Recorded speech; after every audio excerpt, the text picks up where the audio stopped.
కింద క్షేత్రస్థాయి మనం చూడగలుగుతున్నాం ఆ విషయాన్ని. ఎందుకంటే కాంగ్రెస్ని చూసాము, టీఆర్ఎస్ని చూసాము, ఇద్దరు కూడా తెలంగాణ రాష్ట్రంలో అనేక హామీలు ఇచ్చినటువంటి గతంలో అనేక హామీలు ఇచ్చి అధికారాన్ని 10 ఏళ్ళు అనుభవించి తర్వాత రాష్ట్రాన్ని అప్పుల కూపంలో నెట్టేసి తర్వాత వచ్చినటువంటి కాంగ్రెస్ పార్టీ అప్పుల కూపంలో ఉన్నటువంటి రాష్ట్రాన్ని ఇంకా అప్పుల కూపంలో నెట్టేస్తూ ఉంది తప్ప ప్రజలకు ఇచ్చిన హామీలు నెరవేర్చలేకపోవడము, ప్రజల లోపల ఒక అంటే ఈ ప్రభుత్వం పైన ఒక అనాసక్తి, అసంతృప్తి ప్రజల లోపల ఉండడము, ఇవన్నీ కూడా ఇవాళ ఖచ్చితంగా రేపు రాబోయేటటువంటి ఎన్నికల్లో దేశవ్యాప్తంగా కూడా, ఎందుకంటే మనం కొంచెం స్లో అనే చెప్పాలి. అవును, స్పెషల్లీ తెలంగాణలో చాలా స్లో ఉంది. ఇంకొక పాయింట్ కూడా ఇక్కడ తెలంగాణలో కనిపిస్తుంది మేడం, అదేంటంటే రేవంత్ రెడ్డి గారు మీ జిల్లానే ఆయన కాంగ్రెస్ లో చేరిన కొద్ది రోజులకే పిసిసి అధ్యక్షుడు అయ్యారు, ఆ తర్వాత ఏకంగా ముఖ్యమంత్రి కూడా అయిపోయారు ఇప్పుడు కాంగ్రెస్ లో చేరాక. అదే బీజేపీలో అలా చేరిన వాళ్ళకు వాళ్ళు ఎంత గొప్ప నాయకులైనా కానీ, డీకే అన్న గారు అంతకుముందు కాంగ్రెస్ లో చక్రం తిప్పిన నాయకురాలు, మీరు ఈటెల రాజేందర్ బీజేపీలో బీఆర్ఎస్ లో చక్రం తిప్పిన నాయకుడు, రఘునందన్ రావు లాంటి వాళ్ళు కూడా ఉన్నారు. అంటే ఇలా కొత్తగా వచ్చిన వాళ్ళని అంత ఈజీగా అడాప్ట్ చేసుకోదు.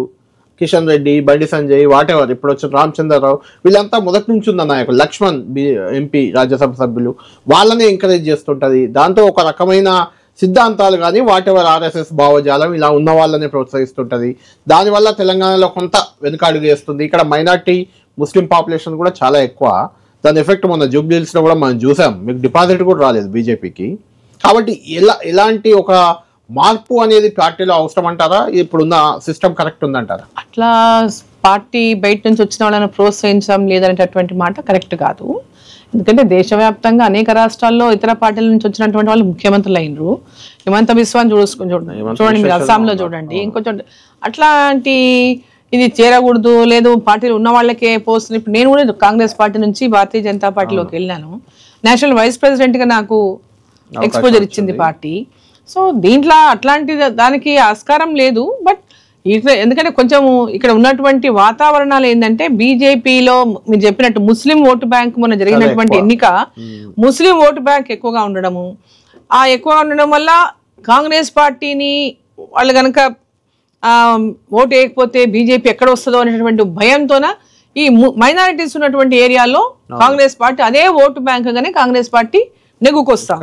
మొన్నటి ఎన్నికల్లో కూడా, మొన్న జూబ్లీహిల్స్ ఎన్నికల్లో కూడా కాంగ్రెస్ పార్టీ అది గెలిపే కాదు. వాస్తవం చెప్పాలంటే అక్కడ గెలిపే కాదు. ఎందుకంటే అధికారంలో ఉన్నటువంటి పార్టీ అనేక రకాలుగా వాళ్ళు మొత్తం అక్కడ ప్రచారం ఒకటే కాదు, అనేక రకాలుగా దాన్ని ఏ విధంగా చేస్తాం మనకు అన్ని తెలుసు. డబ్బులు అన్ని పోల్ మేనేజ్మెంట్ మొత్తం విపరీతమైనటువంటి.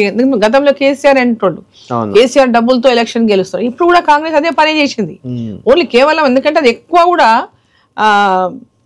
ఏరియాస్ అన్ని కూడా ఉన్నటువంటి ఏరియాస్ లో కొంచెం నిరుపేదలు ఉన్నారు, మాస్ ఏరియాస్ ఎక్కువ ఉన్నాయి. అక్కడ అందులో ఎక్కడెక్కడి నుంచో వచ్చి ఇక్కడ సెటిల్ అయ్యేదో ఉపాధి కోసం వచ్చి జీవనం కొనసాగిస్తున్నట్టు వాళ్ళు ఉన్నారు. అనేక కారణాలు అవన్నీ ఆసరాగా చేసుకొని రేవంత్ రెడ్డి గారు తన ముఖ్యమంత్రి కుర్చీ కాపాడుకోవడానికి కంప్లీట్ గా తెగించి ఎట్లనన్నా గెలవకపోతే నా భవిష్యత్తు ఉన్నటువంటి దీంట్లో